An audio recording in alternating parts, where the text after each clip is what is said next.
Hello, friends, and welcome into the Cowboys Report presented by Tavor. I'm your host, Tom Downey. You can follow me on Twitter at WhatGoingDowney for more Cowboys coverage. We'll take you now to the latest Cowboys rumors, and first up, some reinforcements are coming for the Cowboys.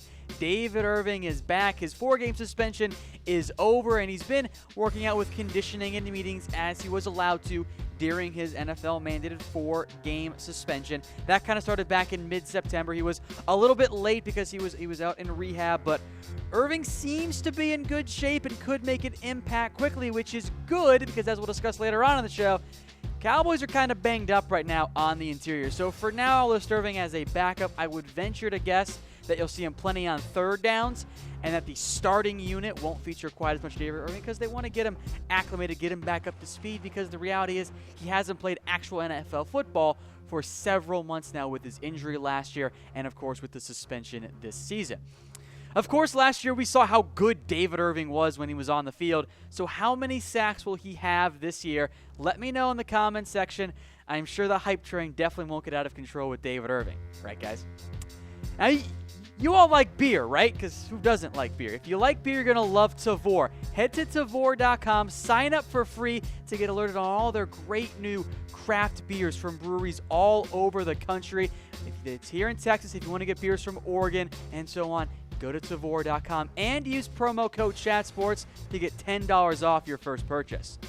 All right, some more rumors here. Is Terrance Williams' absence due to injury? Now, Jason Garrett had originally said it was off the field issues, but I'll give this one 2 stars because Cole Beasley actually said that everything's good with him. We're just taking a step back, and that he thinks they're giving him a chance to get that thing all the way healed. He says the foot is not fully healed for Terrance Williams. Now, remember, T-Will hasn't played much this year, and he should return back to the team today after not being even at the game on Sunday because of that off-the-field issue, according to Jason Garrett.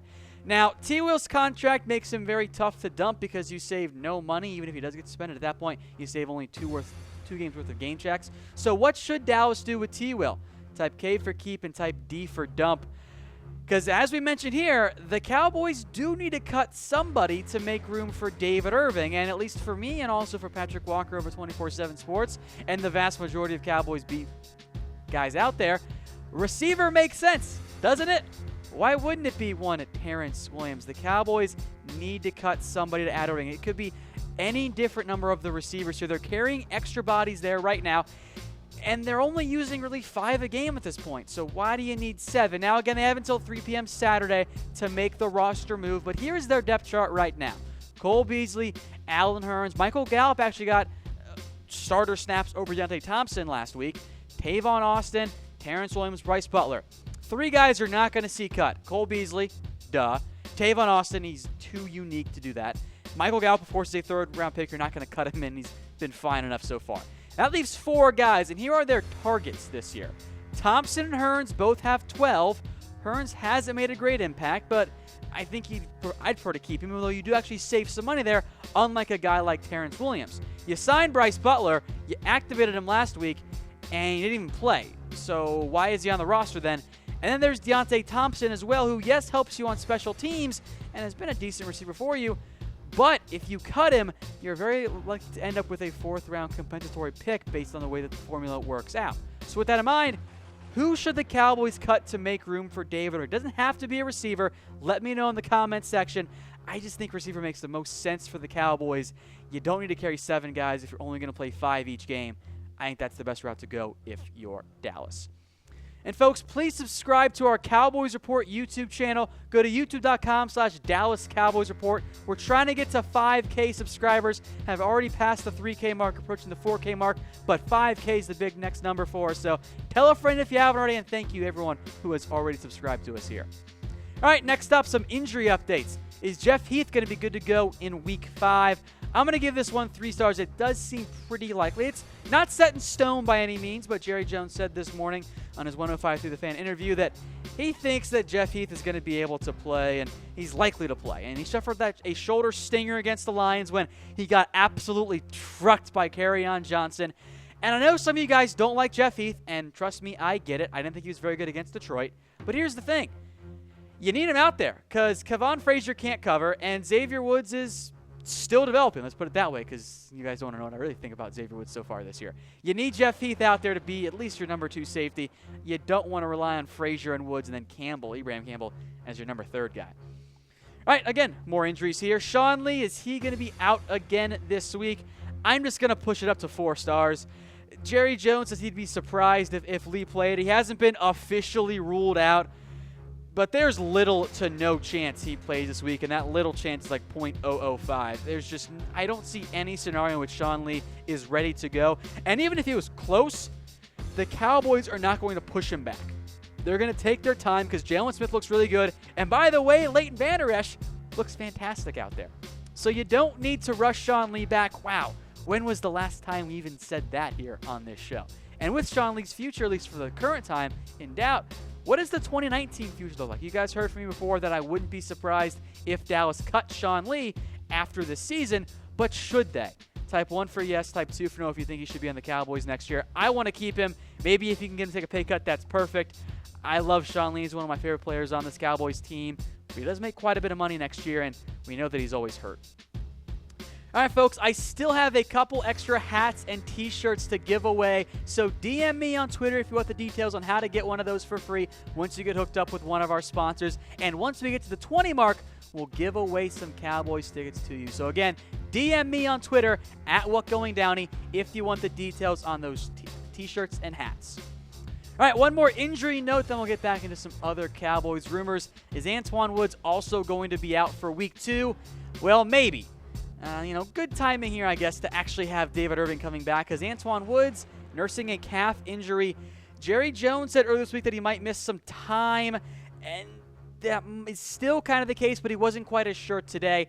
Unclear if Woods will be able to play. If he cannot, you better hope that Malik Collins can come back healthy, because you're probably going to try and play him at the 1 technique spot. Daniel Ross in limited snaps has actually looked pretty darn good, believe it or not, folks. You do have Karan Reed on the roster, too. Crawford is going to be good to go, and it's tough to know for certain just how much of an impact David Irving will have in his first game back. I don't think you're going to see him get all the snaps, maybe kind of more of a rotation guy on 3rd downs. But Woods is a solid 1 technique. That's been the Cowboys' weakness with him out. If he does miss time, that's a big red flag for me. Granted, the Texans' offensive line is not very good. All right, speaking of offense, how about Zeke? Is the Cowboys going to give him a similar workload going forward? And we'll get to this question as well. Should they? Well, 3 stars that I think they're going to. And Jerry Jones more or less said, yeah, Zeke can handle that every single week, because you saw Zeke limping around out there, hobbling a little bit with the ankle and the knee injury.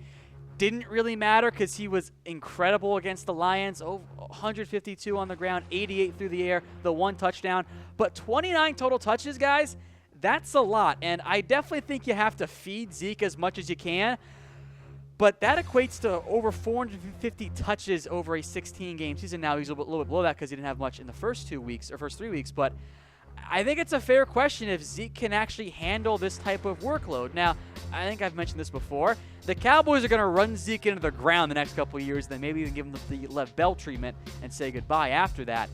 I do worry a little bit about Zeke getting 30 touches a game. I want to give him the ball because the Cowboys need him to have it, but you also got to be a little bit conservative when you can be. That type of game, you needed Zeke on the field. If there's blowouts, get him off the field and get Rod Smith in there, because you have to keep him as fresh as you can, because you need him healthy for 16 games and maybe even beyond. All right, speaking of Zeke, can he not be the Cowboys' #1 wide receiver? I'll give this one 3 stars because it's mostly true coming from the Dallas Morning News. The overarching point here is that Zeke's great, but you need a receiver to step up. You do, though, need Zeke involved in the passing game. We saw it work so well against the Lions. And think back to all the other great halfbacks in the NFL right now. Todd Gurley, David Johnson, Lev Bell once he comes back to the Steelers.